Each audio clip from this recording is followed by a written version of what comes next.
Bom, boa tarde, Paulo, Arthur, boa tarde, Alexandre, Finamore. Bom, eu não sei, o Finamore trouxe uma série de elementos aqui, tentando dialogar um pouco com o que o Alexandre trouxe, também com as duas questões iniciais que você levantou. Primeiro, começando com a questão da privatização do refino. O Finamore fez um belo quadro aí, quando você discute a privatização do refino, você tem que ter um referencial. E o referencial que o Finamore trouxe é o referencial do desenvolvimento. É pena que esqueci o nome dela, mas a outra pessoa que ia participar, a professora da Unicamp, a Juliana, que é especialista em desenvolvimento regional, desenvolvimento local, não está participando. Mas quando você pensa em refino, no Brasil, é sinônimo de integração do país e desenvolvimento regional. As refinarias da Petrobras foram pensadas dessa maneira. O Finamore chamou a atenção, elas são complementares, e o primeiro grande ciclo de investimentos da Petrobras foi no refino. A companhia é criada e começa um planejamento estratégico. O petróleo, naquela época, era muito barato, e ela define o seguinte: olha, nós estamos gastando muito dinheiro com importação de derivados, a tendência é que aumente cada vez mais a importação de derivados, então vamos construir refinarias. E começa uma construção na década de 60.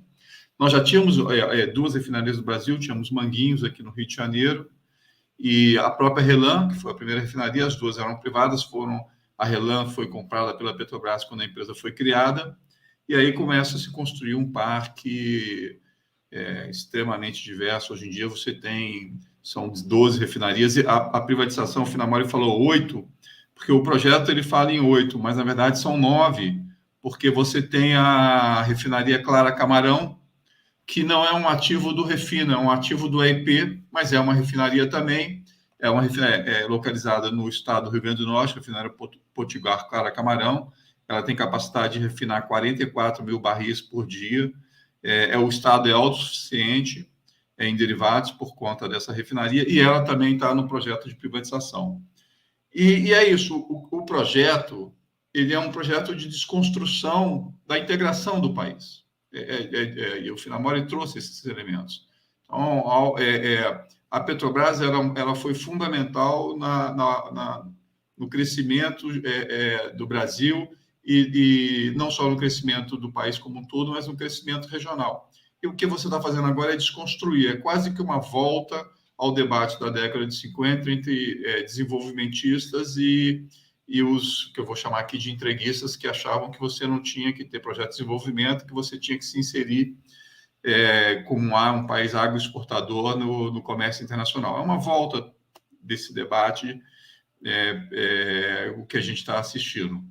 E se esse projeto de fato avançar, nesse momento você teve uma refinaria, você tem uma refinaria vendida, que é a refinaria Landolfo Alves, da Bahia. Ela responde por aproximadamente 15% da capacidade de refino nacional. A primeira refinaria construída no Brasil, mas a Petrobras investiu mais de 10 bilhões em modernização na última década, então é uma refinaria moderna, em que pese ser a mais antiga do Brasil, com uma alta capacidade de refino. A refinaria, hoje em dia, uma das mais rentáveis, porque com a maior capacidade de produzir bunker, que é um combustível para navio, e na especificidade de uma resolução que entrou em vigor uma resolução internacional a partir de 2020, que exige que você tenha uma quantidade de enxofre no combustível para navio muito baixa, abaixo de 0,5%. E a RLAM é a principal refinaria de produção de bunker com essa especificação no Brasil. E todo o bunker produzido pela RLAM é exportado. Então, se você for pegar as últimas demonstrações financeiras da Petrobras, você vai ver que em todas elas tem um destaque para a exportação de bunker, que é feito pela RLAM e que agora a Petrobras está vendendo. E aí, além de ter essa questão do bunker, é uma refinaria estratégica, porque junto com ela você tem um polo petroquímico, que é o polo petroquímico de Camaçari, primeiro polo petroquímico do Brasil e fundamental para o desenvolvimento regional da região do Nordeste, e que depende da nafta produzida e de outros produtos produzidos na refinaria. E como o Alexandre chamou a atenção, você não tem garantia nenhuma que você vai produzir aqui. Né? Porque como as refinarias estão sendo vendidas com toda a infraestrutura, os terminais aquáticos, fluviais, a tancagem e os oleodutos e gasodutos de transporte que levam o petróleo e tiram o derivado da refinaria, ele tem controle total do mercado. Ele não está comprando uma unidade de refino, ele está comprando um mercado. Ele tem um monopólio, ele está consolidando um monopólio privado naquele estado, porque ele controla todo o processo de entrada, seja do derivado, seja do petróleo. Portanto, ele vai definir o preço ali. E ele vai definir o seguinte: como o Mubadala, por exemplo, que é uma instituição financeira, um fundo de investimento, ele tem uma refinaria na Inglaterra, uma refinaria gigantesca, que responde, acho, por 25% do refino da Inglaterra, ele pode optar por produzir lá e trazer para cá, porque o preço que a Petrobras cobra aqui, que é o preço de paridade de importação, garante a ele trazer o produto e vender e ainda ter um lucro. Então, ele pode decidir, porque ele tem o mercado, ele controla o mercado. A única maneira de você levar combustível, você levar diesel, você levar gasolina para a Bahia vai ser por transporte rodoviário, o que inviabiliza, porque o custo vai ser muito alto. Então, é um absurdo, e isso vai se reproduzir em todas as 8 refinarias, 9 refinarias que você está propondo. Imagina quem comprar a REMAN em Manaus. Você não vai levar petróleo para, você não vai levar derivado para ele, vai ter o controle total daquele mercado e vai definir o preço. Isso vale para Minas, isso vale para o Paraná, isso vale para o Rio Grande do Sul, ou seja, todas as unidades que estão em processo de venda nesse momento. Especificamente em relação ao preço da RLAM, que o Alexandre chamou a atenção, uma informação importante duas informações. Uma é a seguinte: não foi o movimento sindical que falou que a RLAM estava barato, foi a Petrobras que falou que a RLAM estava barata. Tem um estudo interno que é elaborado em todos os processos de compra e venda de ativos, que é um relatório interno de avaliação econômico-financeira, na sigla RIAF. No RIAF que a Petrobras produziu para vender a RLAM, o valor calculado para a RLAM era de 3 bilhões de dólares. Só que a refinaria foi vendida por 1,6 bilhões de dólares, ou seja, metade do valor calculado no estudo interno da companhia. Não foi o banco que fez, não foi o INEP que fez, não foi a PUC que fez, foi a Petrobras que fez. Né? E por que foi um valor baixo? Porque ela vendeu a refinaria no meio de uma das maiores crises econômicas do mundo moderno, que é a crise provocada pela pandemia do Covid. Entendeu? Se você for pegar o impacto na economia mundial, você não tem uma outra crise como essa. Nem a crise da década de 30 do século passado foi do montante que essa foi. Em que pese alguns países já estarem se recuperando, aqueles países que seguiram as políticas de distanciamento social, de vacinação em massa, mas mesmo assim você ainda tem os efeitos dessa crise sobre a economia mundial. E qualquer ativo, no momento de crise, ele tende a se desvalorizar, é normal isso. E aí você vendeu. Um outro indicador de que você vendeu barato, também interno à Petrobras, é que o seguro da RLAM, só da RLAM, que a Petrobras contratou, ele era de 2 bilhões de dólares. Só a RLAM, sem levar em consideração os terminais que foram vendidos, sem levar em consideração. Não, só a RLAM, só aquela unidade produtiva ali, era 2 bilhões de dólares. A Petrobras pagou um valor pelo seguro que permitia a ela, se houvesse um acidente, se aquela refinaria parasse por algum problema industrial, ela receberia 2 bilhões. E ela vendeu por 1,6 bilhão de dólares. Então, foi um negócio ruim para a companhia, foi um negócio ruim para o estado da Bahia, foi um negócio ruim para o país, pensando do ponto de vista de desenvolvimento integrado, pensando do ponto de vista de geração dos empregos, de mais e melhores empregos, não tem sentido. E para a Petrobras, eu fiz um estudo no ano passado, com base no banco de dados de um professor de uma universidade norte-americana, da Modaram, trabalha com finanças, que mostra o seguinte: uma empresa de petróleo integrada, ela tem, ou seja, atuando em todos os segmentos da cadeia, ela tem uma rentabilidade maior do que uma empresa de petróleo focada no E&P. Por que isso? Porque ela diminui o risco dela, o custo de capital dela é mais baixo, Porque quando o preço do petróleo sobe, quando o preço do petróleo cai, o preço do derivado não cai tanto, o refino dá um resultado positivo, então ele é anticíclico. Então, o risco de preço é menor numa empresa integrada, o custo por conta do risco ser menor, o custo de capital é menor. Como você não tem muita volatilidade no preço, o preço não sobe e desce muito, o resultado é mais estável. Então, o caminho que a Petrobras está utilizando, do ponto de vista de finanças, é ruim no médio prazo. Ele só é bom no curto prazo, e aí dialoga com o que o Finamori chamou a atenção. Ele é bom no curto prazo para o capital financeiro, para o acionista que não tem compromisso com o futuro da companhia, muito menos com o país. Mas um tempo ele só quer rentabilizar o dinheiro que ele colocou na Petrobras agora, receber o máximo de dividendos, e amanhã ou depois de amanhã ele vai vender a ação. Ele não tem compromisso com a companhia. Portanto, quanto mais lucro der no curto prazo, melhor, porque ele vende e vai embora. É isso que ele quer.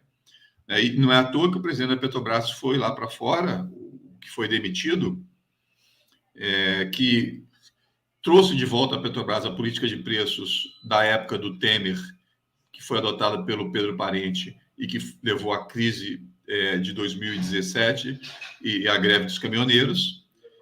O Castelo Branco trouxe essa política de volta, também gerou uma crise, uma turbulência muito grande no país, porque aumentava muito o preço do combustível, às vezes quase que diariamente, ou toda semana aumentando o preço dos combustíveis. Só esse ano, se você for pegar a alta acumulada, já está acima de 60% da gasolina e do diesel. Isso é uma loucura, nós temos uma inflação de 6, 7%, ou seja, 1.000% a mais.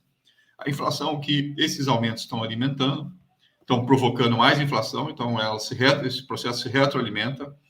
E essa política adotada tanto pelo Parente quanto pelo Castelo Branco faz parte de uma estratégia de desconstrução que eu estava apontando aqui, que passa pelas privatizações, que antes mesmo do Castelo Branco assumir, foi ele que acelerou o projeto de privatizações, antes dele assumir a presidência da Petrobras, antes de conhecer os números da Petrobras, ele já falou: vou privatizar o refino porque eu sou contra o monopólio. Como se o monopólio fosse ruim. Mas tem um estudo que foi feito, o monopólio do Estado, da Petrobras, que é controlado pelo Estado brasileiro, porque um monopólio privado, se não tiver controle, pode ser ruim. Agora, a ANP, que é a Agência Nacional de Petróleo, Gás Natural e Biocombustíveis, em conjunto com o CAD, que controla a concorrência no Brasil, fez um estudo em que prova que o monopólio da Petrobras no segmento de refino não foi ruim para a sociedade brasileira. A Petrobras nunca utilizou desse poder que ela tinha de controlar o mercado para aumentar de forma abusiva o preço. Ela só fez isso agora, no final, na gestão do Castelo Branco. Mas na sua história ela nunca fez isso. E também naquele momento ali do Pedro Parente. Então, do ponto de vista do negócio, é ruim, só é bom para o capital financeiro, que é quem controla a ação da Petrobras hoje em dia, são os fundos de investimentos internacionais. Do ponto de vista da sociedade, a privatização é ruim. Você está perdendo uma mola de desenvolvimento, de geração de mais e melhores empregos. E do ponto de vista do governo, você está abrindo mão, o Alexandre também mostrou isso, de um controle sobre um setor estratégico, que é o setor produtor de energia. Então, nós temos aí um grande desafio que está colocado. Rapidamente, agora eu tenho 1 minuto, eu não falei do gás, mas do gás, a gente tem alguns movimentos que estão acontecendo que chamam a atenção. De um lado, tem a privatização que a Petrobras fez a partir de 2017, das empresas que transferiam o gás das unidades de processamento para as distribuidoras, que é a TBG, a NTS, que foi vendida para um fundo de investimento, o principal acionista é um fundo de investimento, é o Brookfield, e a TAG, que foi vendida para uma empresa francesa. Essas duas empresas foram vendidas, a NTS acabou de ser vendida, a última parcela delas para a Petrobras, elas são responsáveis por levar o gás da unidade de processamento até a distribuidora. Então, a Petrobras, o nome disso é movimento de transferência, são os gasodutos de transferência. Isso foi a primeira venda, e agora a Petrobras está fazendo a segunda, que ela anunciou agora um acordo com a empresa Compass, que é controlada pela Cosan, que, por outro lado, é controlada pela Shell, para vender as distribuidoras regionais. Ela é sócia de 19 estados, em alguns estados ela tem 100%, No Nordeste, por exemplo, os estados controlam, mas ela é sócia dos estados nesse negócio, mas ela está vendendo a sua participação. Então, ela está se retirando completamente da distribuição do gás natural, o que coloca uma série de incertezas. No momento em que o gás ganha uma importância por conta da crise hídrica, você necessariamente, dialogando com as mudanças climáticas, você vai ter que diversificar a matriz elétrica brasileira. Nós não vamos poder manter a dependência que nós tínhamos da energia elétrica, das hidrelétricas no passado, que produzia 80%, 90% da nossa energia elétrica. Nós, hoje em dia, produzem 62%, mas a tendência é que isso caia. E uma das alternativas, além das fontes renováveis, que você tem que investir, eólica e fotovoltaica, o Finamore chamou a atenção, a Petrobras estava nesse segmento e se retirou também, ou seja, em caminho contrário do que tem acontecido no mundo, em que as petroleiras têm avançado para a produção de energia renováveis, a Petrobras fez um movimento contrário, mas não, essas duas energias elas não dão conta, você vai precisar também de energia produzida a partir do gás natural. E como o Brasil cada vez mais vai produzir gás natural, a gente até conversava isso um pouco, eu e o Arthur, antes de começar aqui a live, a produção vai aumentar no Brasil por conta do pré-sal, você poderia estar aumentando a produção de energia de forma distribuída no Brasil, isso é importante, não adianta concentrar a produção no eixo sul-sudeste ou sudeste, você tem que fazer isso de uma forma distribuída, você poderia estar incentivando o aumento da produção de energia por meio de termoelétricas em todo o território nacional. Então, você coloca uma incerteza numa necessidade que o país vai ter em relação ao futuro.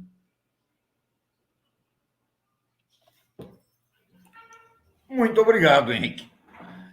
Eu fiquei muito mexido, muito interessado em um dos aspectos que vocês trabalharam ambos, que é o seguinte: a impossibilidade e o erro de você tratar qualquer planejamento de uma empresa energética sem levar em consideração qual é o projeto de país. Então, esse eu acho que é algo que o Finamore introduziu, o Jäger também trabalhou, que eu acho que é uma ideia fundamental, ou seja, não dá para pensar exclusivamente numa companhia como a Petrobras, que é uma companhia múltipla, inclusive, no setor de energia no Brasil, sem você pensar que tipo de país, que desenho de desenvolvimento nacional é necessário. Acho que esse é um aspecto que eu faço questão de ressaltar na intervenção de vocês. Mas eu queria dar uma cutucada agora para as nossas rodadas rápidas pelo outro aspecto. É sabido que a Petrobras, pelo seu conjunto de atividades, ela era a mola propulsora de uma enorme gama de atividades econômicas do país que vão muito além de produção de energia. Isso os impactos da Petrobras iam da metalurgia à indústria de máquinas, ela no lado de baixo ela é fundamental para o setor petroquímico, é ela que fornece as matérias-primas, ela tem impacto na construção civil, no transporte, etc. Ao você ir transformando uma companhia dessas numa mera companhia furadora de buraco, porque os buracos da Petrobras só são menores do que os da Vale, e menos aparentes, porque boa parte está debaixo d'água. Mas a lógica que está se colocando para a Petrobras é a mesmíssima lógica da Vale do Rio Doce. Você faz buraco, tira um bem mineral e manda para algum lugar. E alguém processa, alguém incorpora o valor a isso. Então, esse impacto, ao a Petrobras se concentrar exclusivamente em produção, isso tem um impacto, e eu gostaria que vocês mexessem um pouco essa ideia, no conjunto da economia, em atividades que você nem está pensando que vão ser brutalmente abaladas, porque, ao que tudo indica, essas áreas que a Petrobras está repassando, particularmente no caso do refino, não há nenhuma garantia que o sucessor privado vá refinar aqui. Ele pode tranquilamente, de acordo com a sua lógica financeira interna, refinar em outro lugar.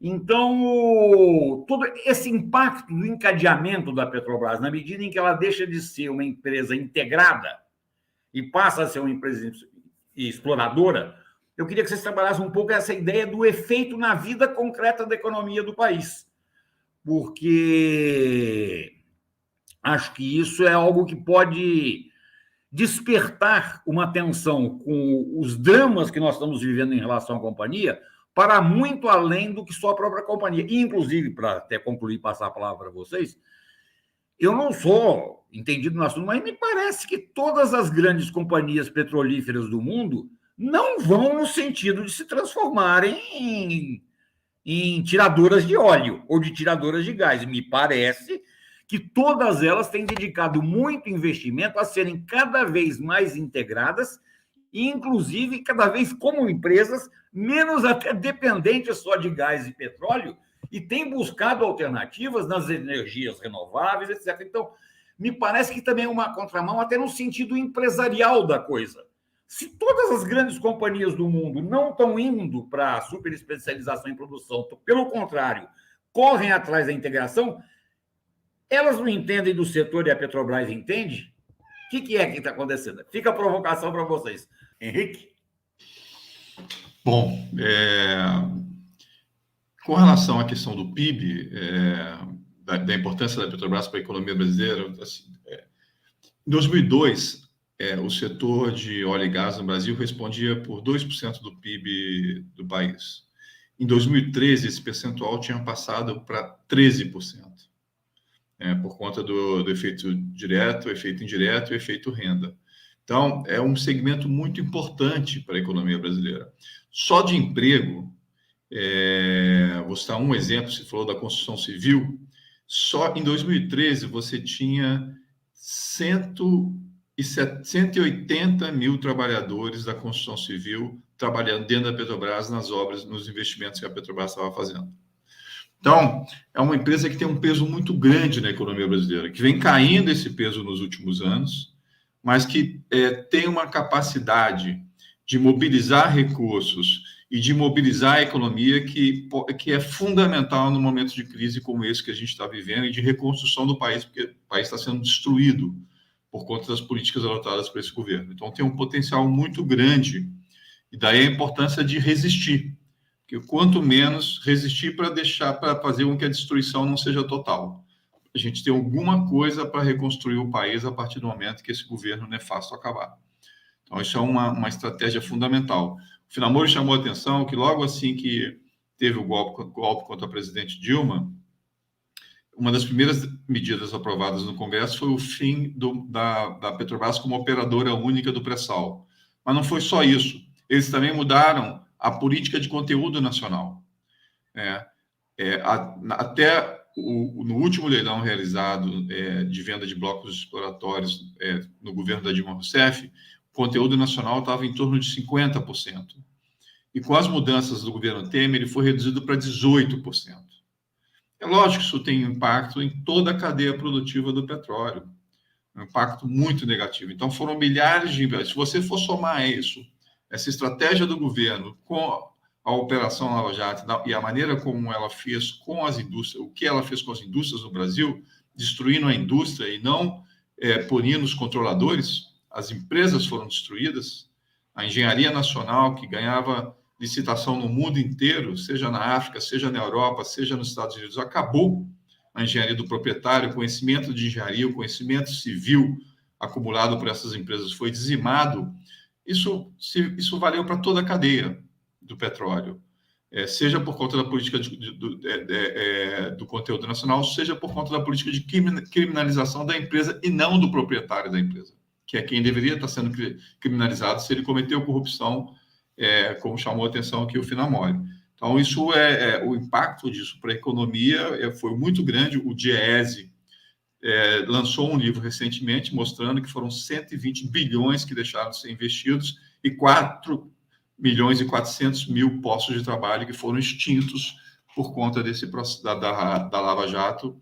E se você somar isso ao processo de desinvestimento da Petrobras, nós estamos falando aí de uma perda de mais de 6 milhões de postos de trabalho, num país que tem 25% da população desempregada, 14% de desemprego aberto, mas se você for considerar o desemprego oculto, você tem mais aí os 11% que dão 25% da população. Então, nós precisamos gerar empregos. A Petrobras tem esse potencial para gerar empregos, para contribuir para isso. Então, isso é um ponto importante. Um outro ponto que eu também queria trabalhar aqui, que o Finamori trouxe, é essa questão do abastecimento do mercado local e da quebra do todo. da quebra da integridade do sistema. Quando você começa a privatizar partes desse sistema, você muda com uma lógica que prevaleceu durante 50 anos. Então, hoje, a Petrobras publicou uma notícia. Ela não vai mandar mais gás para a região Nordeste. Ela publicou essa notícia. Olha, agora vocês se virem aí. Ou vocês vão importar, ou vocês vão pegar e vão comprar de outras empresas, mas a Petrobras não vai mandar mais gás para a região Nordeste. Isso vale também para a RLAM, por exemplo. A RLAM, eu chamei a atenção, 30% do petróleo, da produção da RLAM, ela é de bunker, esse combustível que ela vende para navio, que a maior parte é exportada, vai para a Tailândia. Mas ela só produz, em média, uma refinaria, para cada 100 barris que ela refina, ela produz 8 barris de gás de cozinha, de GLP. A RLAM, como ela está priorizando a produção de bunker, porque ela está ganhando muito dinheiro exportando, para cada 100 barris que ela refina, ela produz 30 barris de bunker. Mas ela produz só 2 barris de gás de cozinha. Então, em média, no Brasil, enquanto as refinarias produzem 8, ela só produz 2. Como é que você vai abastecer o mercado da Bahia? Todos os tanques estão na mão do Mubadala. Então, ele vai controlar completamente o mercado de GLP. E aí ele vai cobrar o preço que ele quiser, porque ele controla. E a RLAM não está produzindo GLP. Então, quando você rompe com um sistema... E aí, o Finamore chamou a atenção para uma coisa que a gente viveu, as pessoas... a gente pode falar isso, eu posso falar isso. Você privatizou sem ter uma estrutura. E aí isso gerou milhares de distorções e problemas para o Brasil, e no setor elétrico se culminou com o apagão de 2001. Né? Nós vamos viver isso no setor petróleo, só que no setor petróleo, porque no setor energético o planejamento é de 20 anos, os impactos são a longo prazo. No setor petróleo é no curto prazo. Você rompeu com a lógica de integridade das refinarias, de um modelo integrado, e não substituiu. E você não tem, eu chamei a atenção, todos os terminais foram privatizados junto com a refinaria. Toda a tancagem foi privatizada junto com a refinaria. Eu não tenho onde estocar. Eu não tenho estoque regulador. O Brasil não tem estoque regulador. Quem fazia esse papel era a Petrobras. Agora ninguém vai fazer mais. E aí vai acontecer o que o Finamore chamou de atenção. Nós vamos ter apagão. E apagões regionais. Falta de combustível, principalmente nas regiões Norte e Nordeste, porque são menos abastecidas. Os estudos apontam que você deveria dobrar a capacidade até 2027, 2030. O déficit de diesel na região Nordeste vai ser de 100%, de gasolina de 80%. Na região Norte é de 130%. Então, você tinha que estar aumentando o parque de refino nesses lugares. Como você não está aumentando, você vai ter déficit. E você não vai ter como levar para lá esses derivados, porque todo o controle da infraestrutura para levar está na mão da iniciativa privada. Então, eles vão estar com a faca e o queijo na mão para rentabilizar o mais rápido possível seus investimentos e depois eles vão embora. Eles não têm compromisso, eles são um fundo financeiro. Essa é que é a questão. Eles só estão ali para rentabilizar o capital. Eles não produzem petróleo porque eles gostam de produzir petróleo, porque eles têm compromisso. Eles produzem petróleo porque eles querem ganhar dinheiro e mais dinheiro. E vão ganhar muito dinheiro nesse processo.